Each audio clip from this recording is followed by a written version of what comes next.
North Africa's World Cup dream is over despite valiant attempt to beat reigning champions, as Hernandez and Kolo Muani strikes set up final with Argentina for Les Bleus.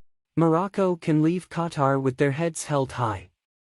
It was the feat of Theo Hernandez, held even higher, that got France through this semi-final, though. What a battering the world champions took. Ultimately it was Hernandez's fifth-minute goal, the fastest in a World Cup semi-final in 64 years, that truly separated these teams.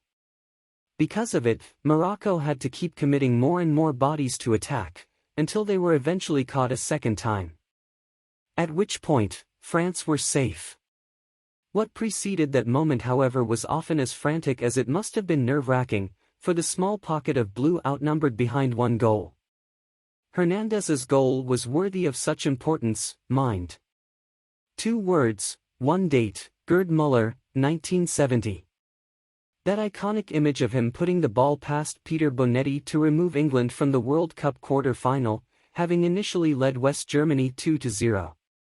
Hernandez's goal was an echo of that. The way he got his foot over the ball high in the air, the way he kept it down.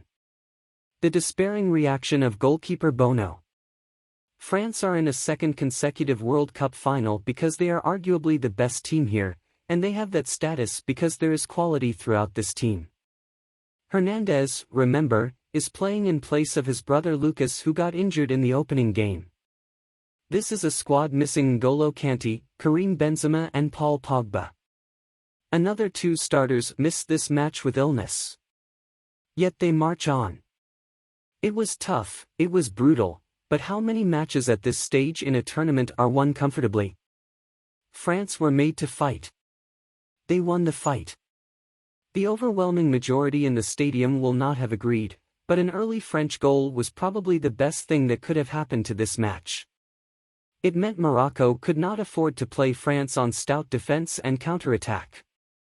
It meant they had to come out and really play, and they have the players to do this. Of course, charting a path through Belgium, Croatia, Spain and Portugal, it is no wonder Morocco have not earned a reputation in Qatar for playing as gung-ho style.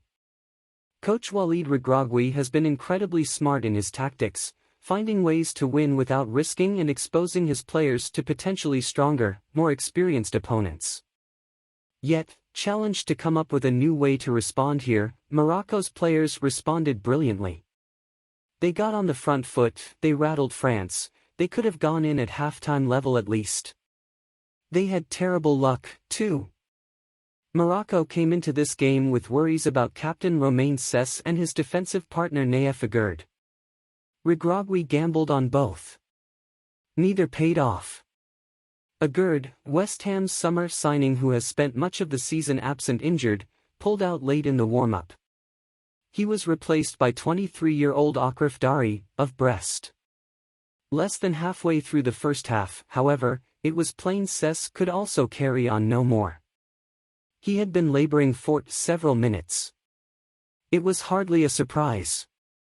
His injury in the quarter-final against Portugal had looked severe. It was a shock he was involved at all, less so that he had little more than a cameo to play. On came Salim Amala of Standard Liège. This was now a very makeshift Moroccan team, although France, with their own injury problems, including Adrien Rabiot and Dayot Upamecano absent from this game with illness, will not have had great sympathy. Yet in adversity came strength. Morocco have been brilliant at this tournament despite an incredibly route to this point, and their reaction to France going ahead after 4 minutes and 39 seconds, the fastest World Cup semi-final goal since Vavá for Brazil against France in 1958, was to go big and go bold. The next big chance of the game was not France seeking to push home their advantage, it was Morocco coming close to an equalizer. Azzedine Ounahi tried his luck from 25 yards and Hugo Lloris did well to tip it out at his near post.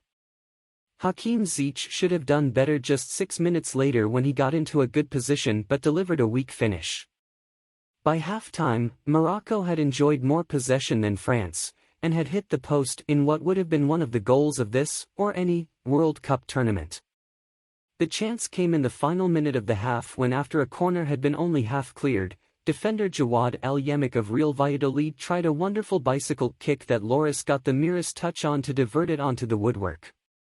And no let up after halftime, too. Moroccan pressure saw France scrambling, no more than Ibrahima Konate, whose clearance in his own 6-yard box after 54 minutes prevented a certain equalizer. Of course, this is France, so there was plenty of action at the opposite end, too.